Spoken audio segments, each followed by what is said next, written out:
Hello, and welcome to the Wine Enthusiast Podcast, your serving of drinks culture and the people who drive it. I'm JC Tops, Assistant Editor at Wine Enthusiast. And in this week's episode, we're taking a look at sustainability and what it means to one of the oldest Los Angeles-based spirits brands. Writer-at-large and spirits reviewer Kara Newman talks with husband and wife duo Melkon Khosrovian and Litty Mathew, founders of LA's Greenbar Distillery. The co-founders want to produce great spirits while simultaneously reducing their environmental impact. From packaging to planting trees, listen on as they share their unique story about what sustainability means to them. Hi, I'm Kara Newman, writer-at-large and spirits reviewer for Wine Enthusiast. And today, I'm talking with Melkon Khosrovian and Litty Mathew, founders of LA's Greenbar Distillery, about sustainability in spirits. Guys, please introduce yourselves. Hi, Kara. This is Litty, and I've got Melkon right next to me. We are as you said, we're the co-founders and spirits makers at Greenbar Distillery in Los Angeles, which was one of the first craft distilleries in the country and also the first one in Los Angeles County. Hi, Kara. Hi, I'm glad you guys are here. I know that you've really been at the forefront of sustainability in spirits, but it might be best just to explain to our listeners, what is sustainability when it comes to spirits or cocktails? Of course, it's a great question. For Greenbar, sustainability means taking away more greenhouse gas pollution than we cause every time we make and sell a bottle of spirits or a canned cocktail. And there are two parts to this, the pollution and the taking away. So I'm going to ask Melkon to break these down separately for your listeners. So for the pollution part, we measure it from dirt all the way to our customers' hands, including all the emissions caused by the farms that grow our ingredients, packaging companies that make our bottles and cans and labels, as well as distributors that transport our goods from Los Angeles to customers across the country. And we take this holistic view to capture a very accurate measure of the carbon footprint that we create, which happens to be about 5 pounds per bottle of spirits. And we've studied this through an independent agency to have accurate information. And in fact, we've published the results on our website. You can find it on greenbardistillery.com/sustainability. And that's one side of the equation, the pollution. In order to offset our product's carbon footprint, we've been planting trees, as you probably know, one per bottle of spirits and one per 24 cans of cocktails sold. And this year we just got to right over 1 million trees. That was our landmark for Earth Day. And what these trees do is they absorb... Thank you. These trees absorb carbon dioxide over their lifetimes. In fact, they're made out of carbon dioxide, and they sequester them in their roots and their trunks. And we've also studied this, how much the plants absorb. And the study is also published on our website. And that number, by the way, is 1,741 pounds of CO2 captured by the trees over their lifetime. And the net effect of this, of how we conduct our business by using A, certified organic ingredients, B, lightweight, recycled and usually recyclable packaging, and planting trees, is that we as a brand, as a company, are so radically carbon negative that 1.5 ounces of one of our spirits in a cocktail is enough to make the average American carbon negative for a day. And this to us is truly the measure of sustainability, not making things slightly less bad or no worse off, but truly and meaningfully better. So that's our long-winded way of answering your question. How did you get into this? I mean, this sounds like a lot to undertake, a study and everything. I mean, what brought you down this path? We've been at this for a while. I think we're in 18 years of being a craft distillery now. And It's just started out just as an impulse, like a personal thing that we wanted to do. It was not a marketing plan or anything like that.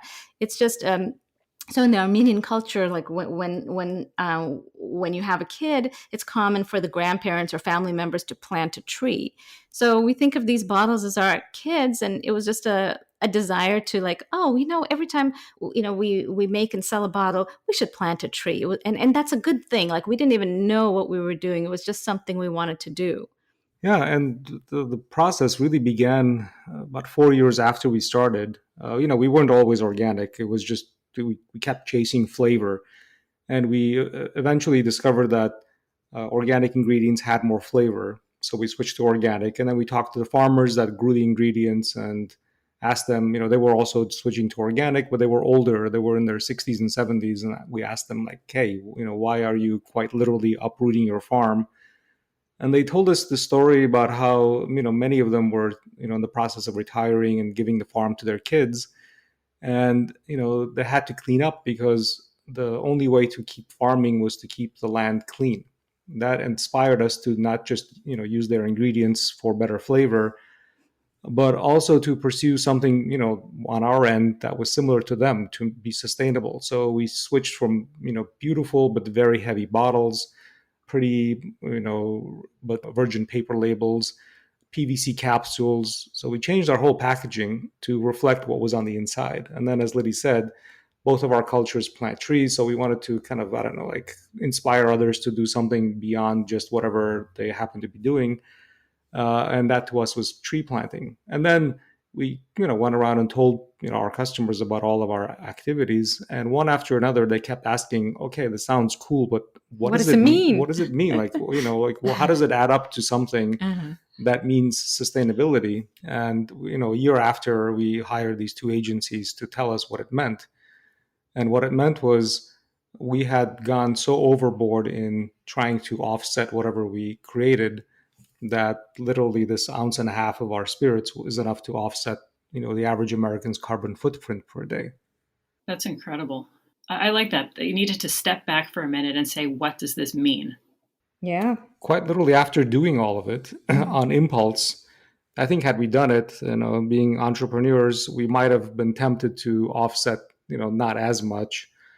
But it ended up being something that has come to define our company, like this idea that every single touch of our products makes the world better and in very significant ways. And that's what we hope is going to inspire every other company to do something similar, because the world needs it. And Kara, even if we do all of these activities, we still have to make products that taste delicious. Like, people still want to have, they must desire your products. Even with all of this, they must want to buy another bottle. Oh, of course. I mean, that makes sense. Yeah. It's interesting because it seems like, I know you're not the only ones doing this. It seems like so many other spirit producers now are just kind of making changes related to reducing environmental impact. I'm sure they don't all have the same impetus that you do, but what do you think is behind the push more broadly? Well, that's okay. So we see two forces merging to push companies to do better.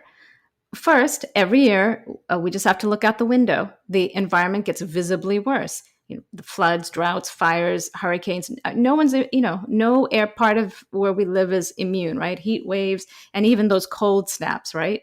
So to a growing number of people, global warming is no longer conjecture, right? It's real. We're living with it, and it's affecting how we all live our lives. And the second is, as younger generations come of age, they bring a new level of awareness and expectation to how companies behave and which brands deserve their hard-earned money. And what was important to a small number of baby boomers and a bit larger group of Gen Xers, it's a critical issue for millennials and Gen Zers. They see that they're going to inherit this broken world, and they want everyone's help to fix it, especially companies that want their money.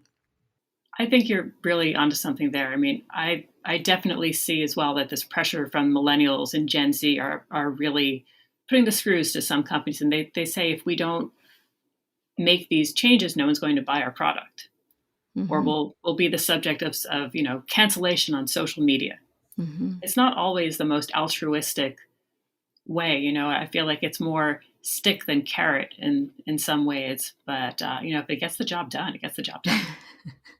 And it's become more, sexy in a way. When we started to do all this, quite literally, people would laugh at us. They'd say, "Oh, green. The only green buddy I care about is the green in my wallet." And now, we have companies, big companies like Neiman Marcus, putting our products on their menu because they want to tell their customers that one of these drinks will make them carbon negative for a day. And, whatever the cause or whatever the impetus, it's all to do with green in your wallet at the end of the day. But if it gets you to do the right thing still gets done. And it's important to get that done somehow. And there's a cumulative effect. For example, when we started, it was hard to find some of the materials that we hope to use, in our packaging. And it was us asking our vendors, hey, can you do, where can you find this type of paper or this kind of ink or whatever, that they went out and looked for it. And so for us, and then all of a sudden, oh, okay, it's an item that I can sell to someone else. So it was like, in asking and make popularizing certain, certain things, that it has that effect downstream as well. So, that's also an important thing, is that, when you're going in a certain direction, you're taking other people with you, other vendors with you. Can we talk about greenwashing for a minute? I mean, there's just so much faux virtue signaling out there, and just makes me want to take a couple cans of cocktails and throw them against the wall. Yeah, well, greenwashing is everywhere because it's so ripe with opportunity, and to us, it's basically cheating people out of money. A lot of people, growing number of people, are willing to spend more money or spend money in general on products that support the environment. And to us, greenwashing is when you spend that money willingly and you get nothing in return. You get promises but no real results. And the stuff is everywhere. It's tough to detect. And that's why so many companies do it. But thankfully, there are ways to tell. The biggest one for us is vague terms. It's easy to slap something that, says eco-friendly on a label or natural without any shred of evidence.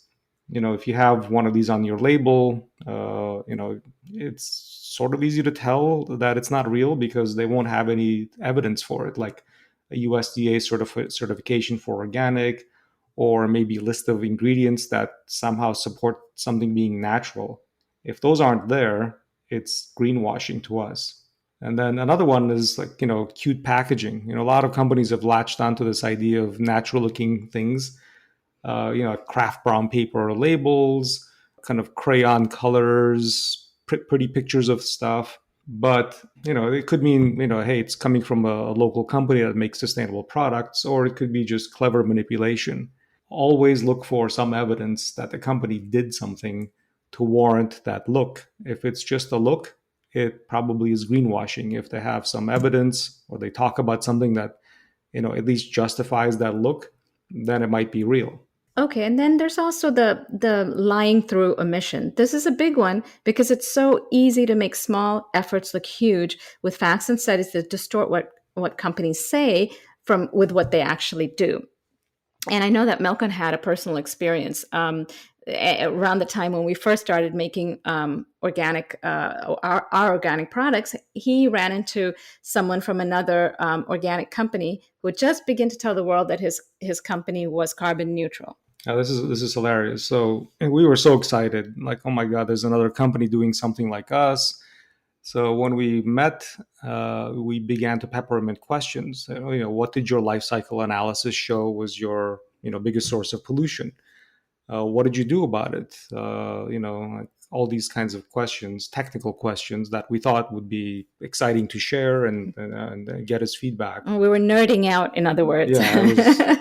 And then he started to look at us like, I don't know, we were talking some foreign language, something weird. And he said, look, here's the thing. I run a sales company. I don't grow grains. I don't make packaging. I don't distill stuff. I don't deliver or distribute. I have 10 people on my payroll who go out and sell my products. I just buy carbon credits for all their mileage. This other stuff, that's not what I do. But to his customers, the people hearing that his company is carbon neutral, they weren't talking about, or they weren't imagining that it's a sales force that's carbon neutral. They thought the brand or the product was carbon neutral. And that's a huge, huge way of just lying through omission. Yes, you claim something and you do something tiny, but then you take the entire credit for things people imagine. You're slapping it on your portfolio of products, which have nothing to do with it. And of course, this is tough to police, but the two ways to tell are like studies published on a company's website and articles from respectable media that verify the claims. So, there are ways to look, if you want to verify these things, but it is a lot of work for the customer.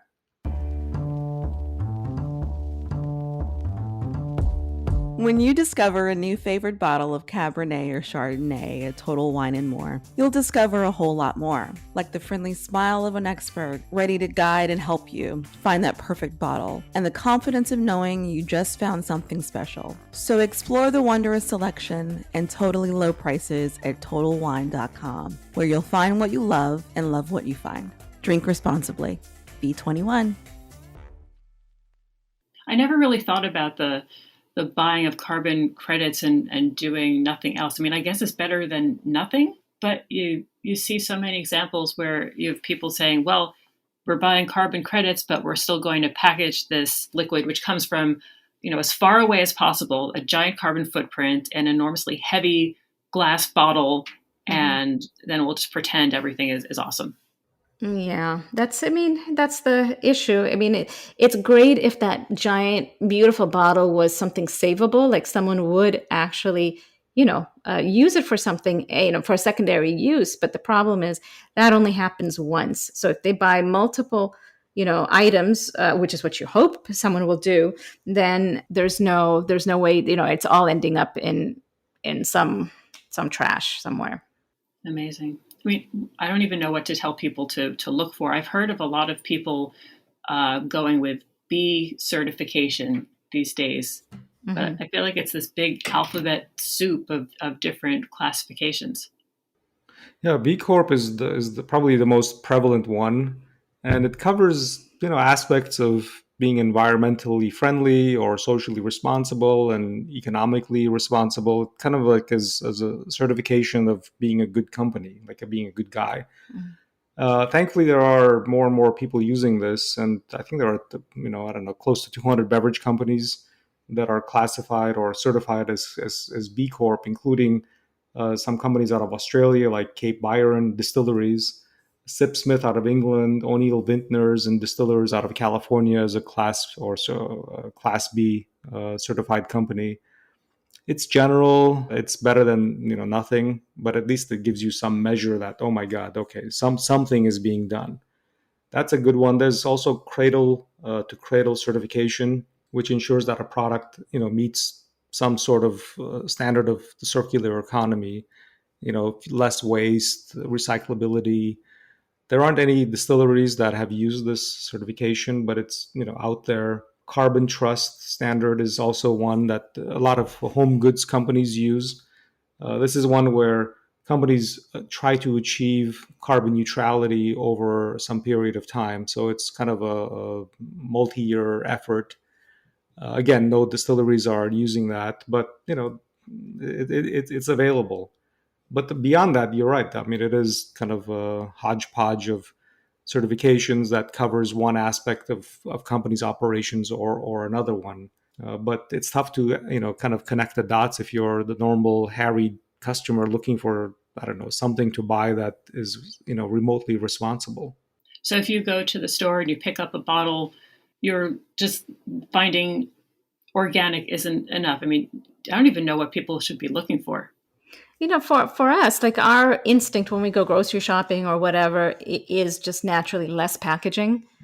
So, it's just how we are like, oh, okay, when I pick up something, even just like groceries or whatever, I'm constantly looking for that. Like, hey, do I actually need all of this, bells and whistles on this bottle that I'm going to recycle? I don't usually throw things away, but recycling, or it's got to fit in some way in some sort of path back to staying out of the trash.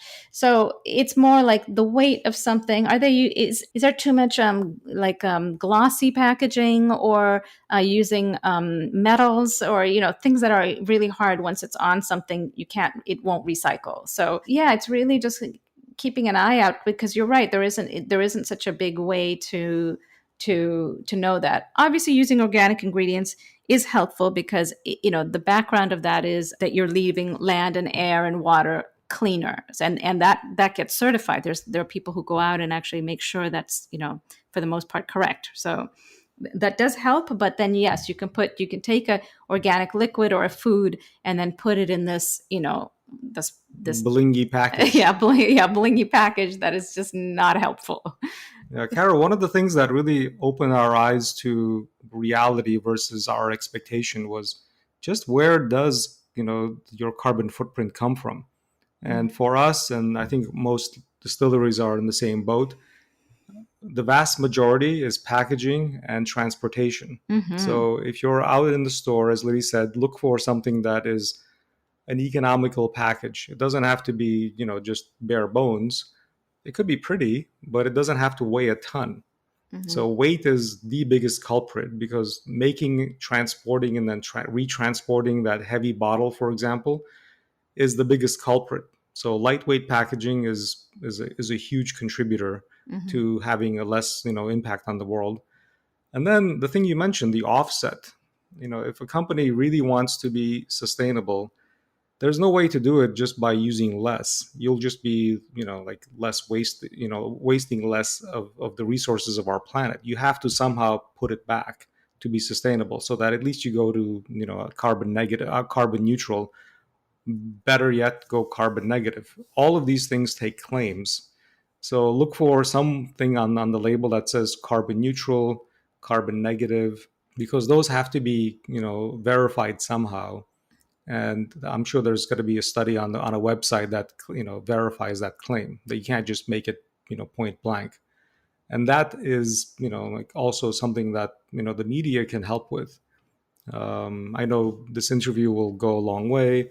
Every year around April, the end of April, Earth Day, people go deep into this category of okay, what's sustainable. Having that spill over to year-round coverage would help, because the public doesn't really have any easy way to connect the dots. So the instinct for especially small makers getting into the business is, okay, I'm going to do the right thing, and so they try to recycle their spent grains, and solar panels. All of those are great, but those are not, if our studies are any indication, those are not the primary areas of being able to control your CO2 or your pollution emissions. It's really, like Melkon said, it's the packaging and it's the transportation. So how can you address those to be less, more efficient, less weight, all of that? That's where the big pollution comes from. And it's not sexy. So, I don't know how many times we talk about it and we mention this, and it's just not as, it's not as fun to talk about as, oh my gosh, our spent grains are, we give it to local farmers, and, all of that. That makes for a better story. So, but the the problem is that actually is not where the majority of the pollution comes from. I feel like we should kind of stop for a minute and just kind of reflect on that. So you're saying that the most important changes that a brand can make to improve sustainability, it's to reduce transportation and reduce weight. Am I hearing that right? Right. In the reverse order, reduce weight, which automatically will reduce transportation, the pollution caused by transporting all that stuff. The heavier it is, the more fuel it takes to move it around, the more fuel it takes to make it. It's just kind of packaging, which we didn't really anticipate. To give you a crazy example, before we did our studies, we thought, hey, one of the ways we can really contribute to sustainability is putting a FedEx label, a return label on our bottles, box. And then, if a restaurant were to use our bottles in Florida, they could just put this in a FedEx pack and send it back to us in California, where we would wash the bottles, strip the labels, and then refill it and resend it out. It sounds cool, doesn't it? It sounds really cool. Yeah. Except when the studies came back, that was the dumbest thing we could have possibly done, because it would contribute so much more in transporting those bottles back and forth than we would in buying them bulk, just newly made. So probably the most important thing any company can do is conduct a study to study the facts, like what's really going on, and then build on that. Wow. Wow. It's a lot just in service of making a sustainable spirit. That's really interesting. Mm-hmm. And it's funny, just like you said, it still needs to be something delicious that people will come back and buy. I feel like we kind of jumped into the deep end of the pool without really talking about a lot of your products, because you make some really wonderful things. You know, I'm already a fan, but for people who don't know, I mean, tell us what you're working on these days. Oh, Melka, I'll let you handle that. We've had our head deep into the world of RTDs for the last 3 years. And that's not because we, just kind of discovered this category and jumped into it. We've been kind of living this dream with a lot of bartenders since the early 2000s to have everyone be able to drink better. We did that initially through spirits, liqueurs, amaro, bitters, all the tools that a bartender would need to craft a beautiful drink at a bar. And, people fell in love with this idea. But try as we might, the best way we couldn't get the public to want to do this at home. A few people did, but for the most part, it was too much work, too much money to make their first drink at home. So they wouldn't, they would just go out and drink nice drinks when they went out, and then, I don't know, downshift to beer and wine when they came home. So we began to make these canned cocktails, starting with spirited ones or alcoholic ones, and lately non-alcoholic ones, to take this dream and really scale it to its full potential, to have everyone drink well, no matter where and when they want to drink. And it really opened our eyes to the potential. Like last year, we doubled our volume, which is, a huge thing for an 18-year-old company to say. In 1 year, we, sold twice as much as we did the year before. And it's on the back of people wanting to have access to great drinks anytime, anywhere.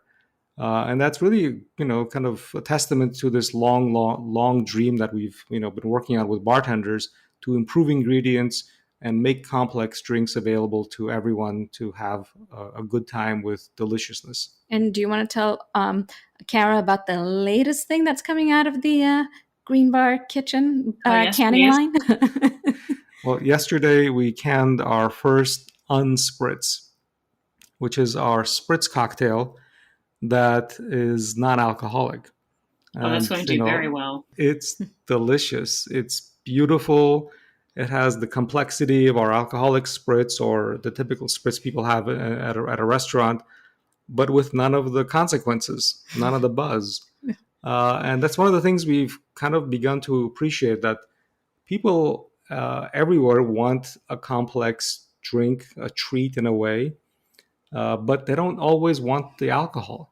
And for us, that didn't make sense until a few years ago. Like if someone said, "Hey, a non-alcoholic cocktail," we would have said, "No, that doesn't make sense, because alcohol is the first and most important part of a cocktail." And now we understand that maybe not. So we've been pushing the envelope a lot with our distillery techniques to make non-alcoholic drinks that are just as complex and kind of deliver the full battery of flavors without the booze. And so what's interesting is on Instagram, when we get direct messages, it's most often about the non-alcoholic drinks and how much people are enjoying them. So the fact that they're reaching out to say that, it's meaningful, because usually people reach out to tell you like they don't like something, right? Right. But this is so nice to hear that it made enough of an impact on them to want to say something to us. So that's kind of interesting. That's kind of telling, right? Yeah, absolutely. You see, this is why I was so excited that you were willing to make the time to talk for this podcast, because you're so forward thinking. I mean, you were really ahead of the curve when it came to ready to drink cocktails and canning cocktails, non-alcoholic drinks, also a huge portion of the segment, and sustainable spirits too. I mean, that whole putting it all into context. I mean, that I love that there's a way you've been able to fit all of these pieces of the puzzle together. Sometimes it feels like we're just always a little too ahead of the curve. It's painful. Oh, Anyway, goodness. but thank you. Thank you so much. So I think we're just about wrapping up here. What else do you want people to know?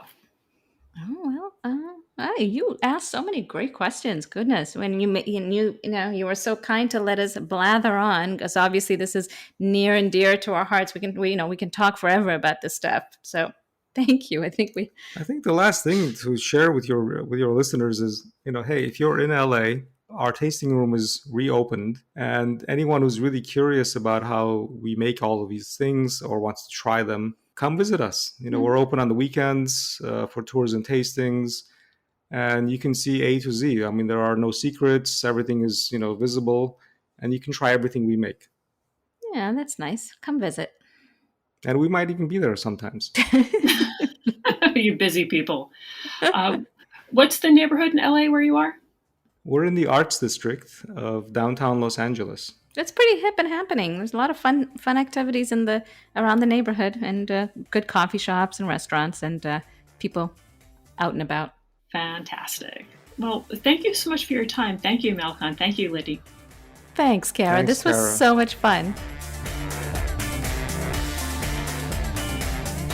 It's so exciting to learn the ways in which brands are becoming more sustainable. Listening to this conversation reminds me that climate change affects us all, and we as consumers have the power to support the companies and brands that are doing the work to mitigate climate change. If you liked today's episode, we love to read your reviews and hear what you think. And hey, why not tell your wine-loving friends to check us out too? Remember, you can subscribe to this podcast on Apple, Google, Spotify, and anywhere else you listen to podcasts. You can also go to winemag.com/podcast for more episodes and transcripts. I'm JC Tops. Thanks for listening.